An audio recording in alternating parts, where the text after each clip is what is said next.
I guess all B2B at the end of the day is like you're selling like arbitrage and money. It's just ROI at the end of the day. But like it is weird to say like this product is worth this salary. It's just you see that as the way they're advertising it, right? Like this replaces a fractional CFO because it analyzes your books or whatever. So yeah, I'd love to hear your take on that. Is our culture and our purpose and our vision going to uphold with that new technology coming in? But then there's this other component that's starting to seep in as you begin to realize this is a fundamental shift. The fatigue of perhaps going into a place of re-architecting your entire company or imagining how you would re-architect your entire company is another friction point that's starting to show up with leadership. We're very transparent with our use of AI. We've come up with a set of principles at SY Partners that we crafted based on the values of our company.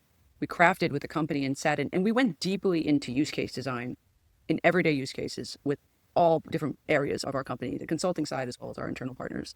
We have all these playbooks, and somewhere in maybe the downstairs library, I have this huge fat book of like change models. It's like basically like a funny advertisement for consultancies. Why don't those work? Why can't we just, pick a new one and apply it in this case?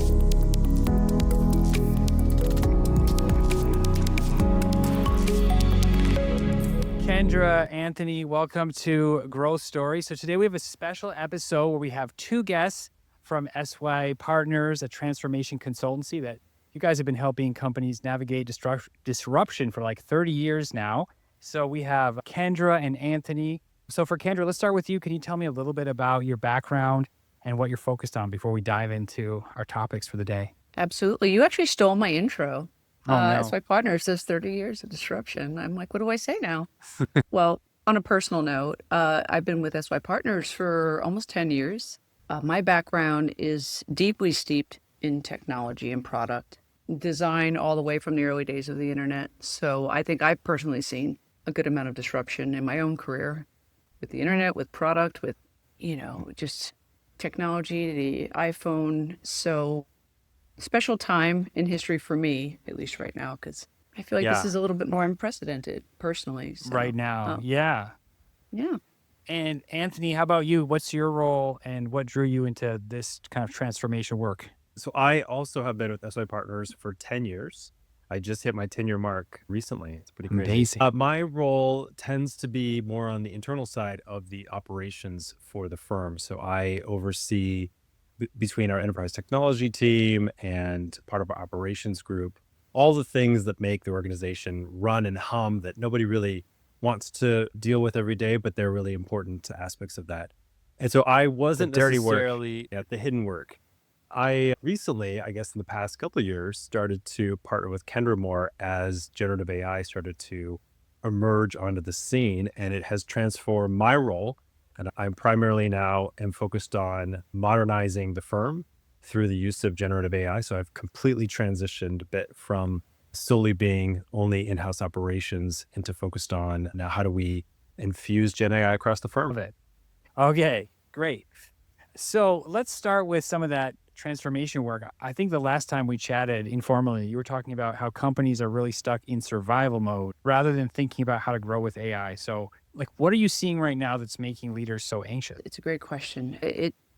Well, there's a lot to be anxious about, right? If we think about transformation, if we think about technology and disruptions, there have been a lot of playbooks created on the subject. And many times you can actually understand what's coming, see it, and apply these playbooks regardless of what it is, right? So when it came to things like, so if we're moving to CMS systems or the cloud or SharePoint or developing products, once upon a time, there's waterfall methodologies that went too slow, so we need to speed up, right? So we have agile methodology, different mindsets, different ways of working. But for the most part, it's technology driven by technology leaders given to the general population of a company to then adopt it, learn it, and use it. And so they're users of the technology. And there's certain playbooks that you can say and copy paste, no matter what that transformation is with the technology and what you need to adopt to.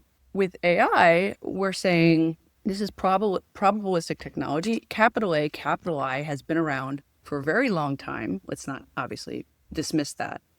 But being in general population's hands to use these tools to innovate with, to put out into the world is new conceptually, right? Because we were all raised to use technology. We're not necessarily brought up to be architects with it. and understand it deeply and be hackers of it.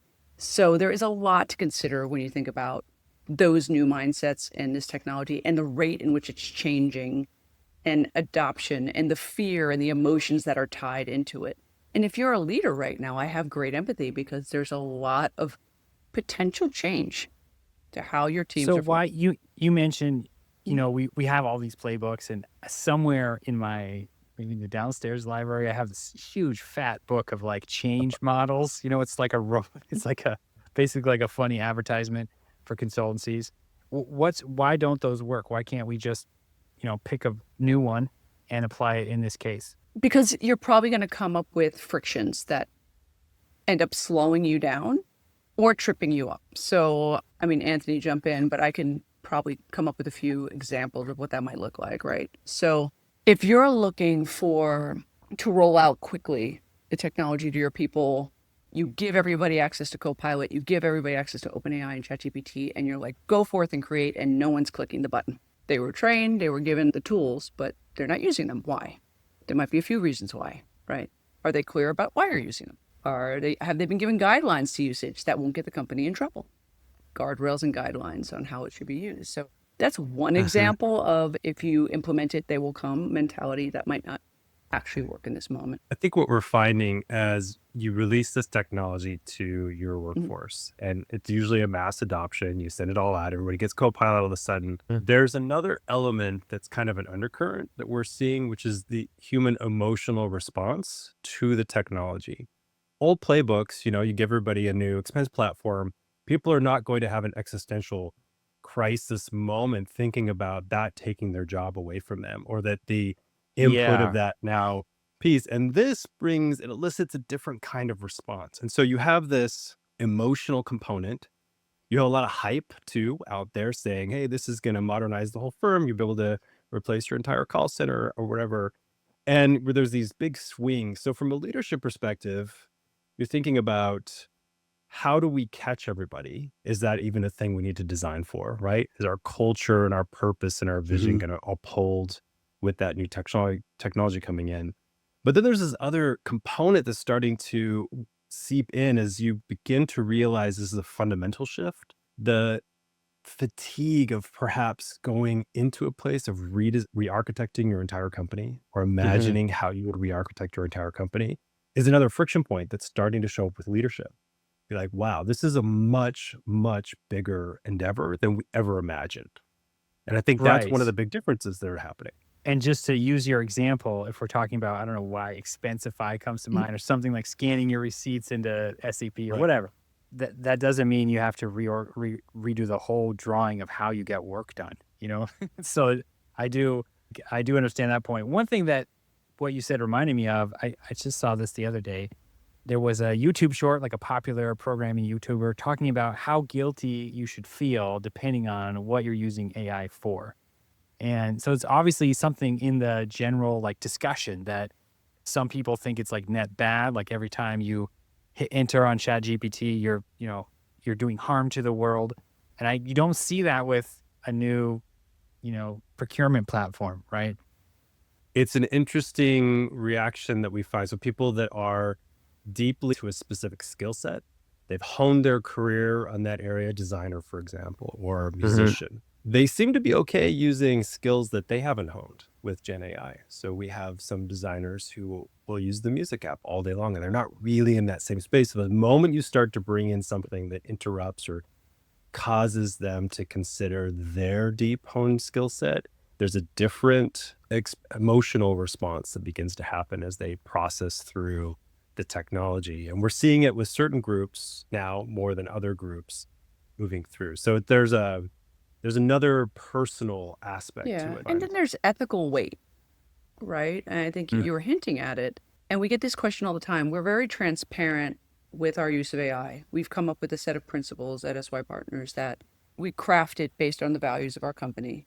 We crafted with the company and sat in, and we went deeply into use case design in everyday use cases with all different areas of our company, the consulting side as well as our internal partners.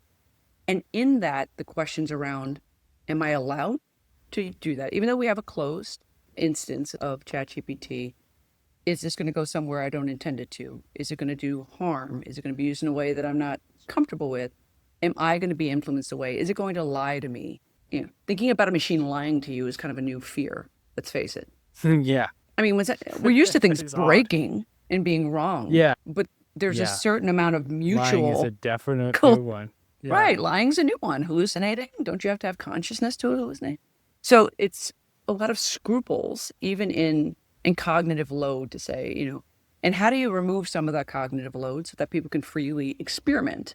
And experimentation is a big thing as well, right? So telling people that it's okay to break technology is the new way of thinking.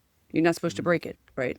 This whole, just our conversation so far, the thing that it's reminding me of right now is other areas where we've tried to shift skill sets to a new group of people. Like I'm thinking of like shift left on security. It's very technical. I don't know why I couldn't come up with a better example, but it's like instead of having these specialized security people at the end of the chain, they're going to approve or disapprove your thing. Why don't we make products that are safer and teach people how not to make dangerous hackable products, right? And so I feel like what you're hinting at is like, how do we get these experimentation skills into groups of people that have previously been told to follow the SOP, dang it, and just do what you're told already, and can't you just do this process? And now, oh well, here's how you're going to have to be flexible.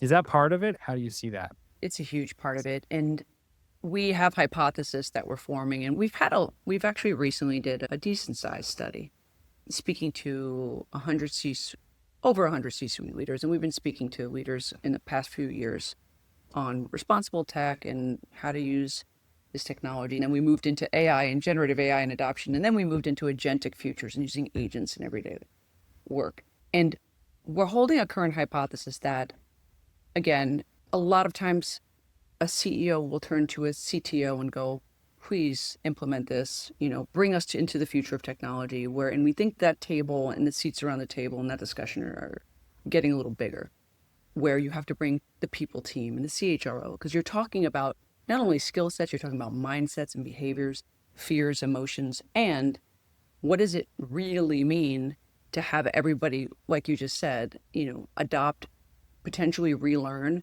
I mean, I've heard some CEOs in public, conferences say they could rewrite their own resumes. People should be excited to do that.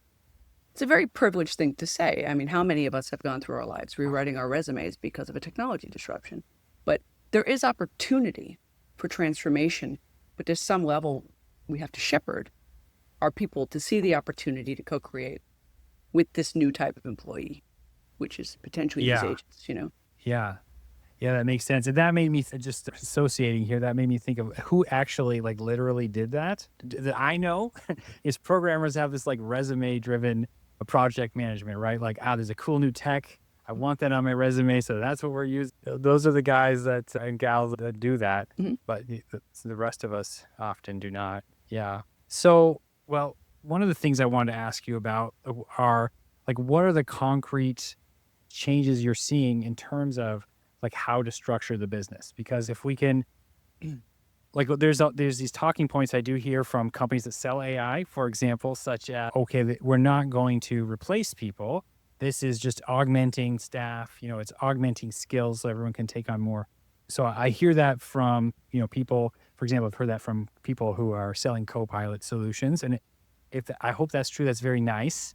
And then at the same time, you see ads directed at, entrepreneurs like, hey, I fired my marketing team with this prompt, that's also being pushed at the same time.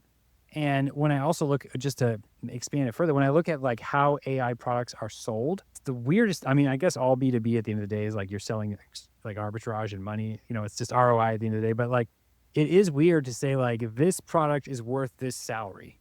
It's just, you see that as the way they're advertising it, right? Like this replaces a fractional CFO because it analyzes your books or whatever. So yeah, I'd love to hear your take on that. I'm tossing this one to you, Anthony. I know you have points of view on it. It takes me back to a bit of the hype for this moment. This is coming for sure. It is absolutely coming. And we can start to feel the aspects of it, but I don't think we're quite there yet on all those dimensions. I struggle to see how it won't have disruption early entry roles, we're already beginning to see a slowdown of hiring in that. We're starting to see expansion of capabilities for groups that don't traditionally have that. So cross disciplines are new skills using the tool or using the tools. Developers are ahead of schedule. So things are speeding up, but also I think it is beginning to have an effect on pushing out hiring of entry roles on those places. And then eventually when you're able to hire an AI agent, which is coming, I'm sure, at some point soon, as an employee, that's going to be the real disruptor in my mind. As soon as you can bring that kind of a technology in, you train it, you onboard it, and it becomes your call center without you having to kind of grow it in-house, that's going to be the thing I think that's the tipping point where we start to see major disruption. And then, Yeah. but also major questions emerge, as it would. Right. How do you maintain trust with your customers when that happens? What does brand love look like when you're training these models? How do you inject that into the system? And then internally, how do you avoid, and I heard this at a wonderful AI conference at Yale, how do you avoid a diamond shape, employee base where it's no longer a triangle? You don't have entry level, mid-level, C-suite CEO. Yeah. There's a really thick middle of people, and then there's agents doing a lot of the entry level work. How do you onboard and create culture and maintain culture when people are actually leapfrogging into culture from different areas of the business? And how do we take these students that are coming out of college and bring them in? Because a lot of those things that you do when you first join a company are critical to learning the business. So, Yeah, it makes this huge human institutional learning problem. If we just stop training entry-level people, this is going to catch up.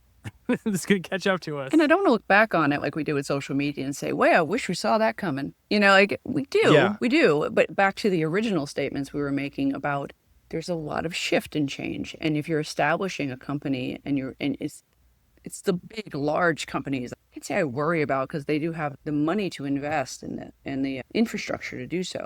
But their ability to turn fast and be nimble and imagine these new structures quickly and put them in place to try them out. It's a lot harder when there's a lot of change management. So what are the near-term things they could do to kind of ready for it? I think it's been top of mind for us. That makes a lot of sense. And the technology itself is so general, which also makes it weird. Unlike other areas where you're I don't know, what's a good example? Like manufacturing or something, you could have a test manufacturing cell, use a thing and keep everything else the same. And it's only touching one element. It's weird to have this generalized word making tool, that we did. Well, it's advancing at such speeds. I mean, even if you were to plan for it, then 3 months later, we've got a more advanced model with more capabilities that's hallucinating less. It becomes really challenging to start to think about planning even 9 months ahead, what's coming up. Yeah. So where do leaders need to focus in order to make the best use of this? I mean, we talked about some of the problems we can foresee. What do you recommend right now when we're in this super rapid change period for how to handle this? Not shockingly, in the survey that we conducted with C-suite leaders on the subject of agentic futures, most were thinking about efficiency plays right now. They were thinking about governance. They're thinking about legal. They're thinking about what. That's not surprising. It makes sense. You have to worry about implementation. You got to worry about adoption. These are foundational structural things. But we realize that they're moving on those things more quickly. The things they're not moving on as quickly are cultural, right? And they're worried about those the most. They are worried about, how am I moving people towards innovation? And so the name of this podcast, growth, is not top of mind. It was actually the very last thing on the list of what people cared about right now. Leaders, specifically CEOs, CTOs, CHROs, they are so wrapped up in these major foundational thoughts. Again, lots of empathy for that. But there's nothing really foundationally being put in place that gets to literacy, that gets to experimentation, teaching these new mindsets and behaviors around how to work with this technology, how to work together, and how to grow customer love with it, and how to grow trust and truly disrupt. Like, what is banking in the future with AI? What is interfaces? And no one really has the mind space to truly start thinking about that, especially the larger Fortune 500 that we've been speaking to more regularly. So I think there has to be this balance between doing the things foundationally necessary to win with this technology, but also paying very close attention to what needs to change structurally, culturally, in order to kind of move forward and get into that growth space that we know people. And Mhm. don't defer literacy to a specific group. I think that's one of the main things that we're finding is there's a group that's incubating, creating the pilots, and they become the champions of the organization. But the executive group or leadership group might not be as fluent.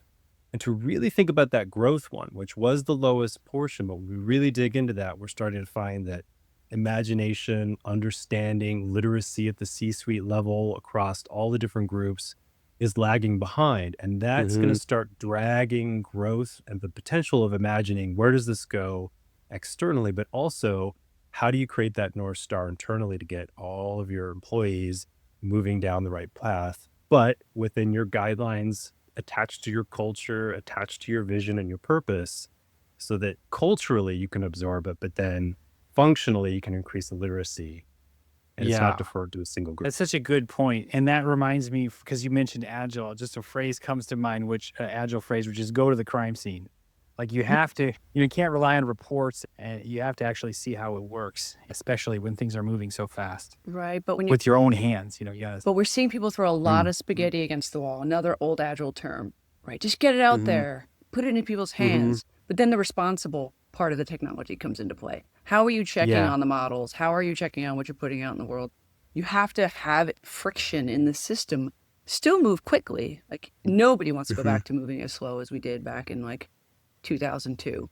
But when I first started learning agile, but you also have to move quickly, nimbly, and responsibly. So there's that extra layer of care, because you could really not only damage your reputation, but create greater harms. There's greater risks of harms with this technology. Again, at the rate of change, at the rate of growth. And so it's really going to be an interesting balancing act.